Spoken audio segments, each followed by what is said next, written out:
Hello, welcome to my YouTube channel.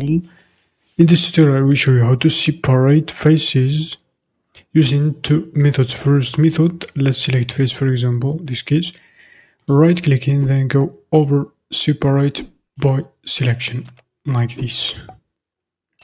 Tap into edit mode, select that face and grab it over there. The second method is select, for example, these four faces, hit the Y shortcut and grab those faces.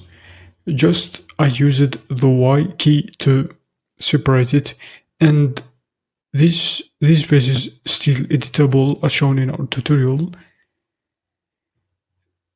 And that's it. Hope you learned something new. Thanks for watching.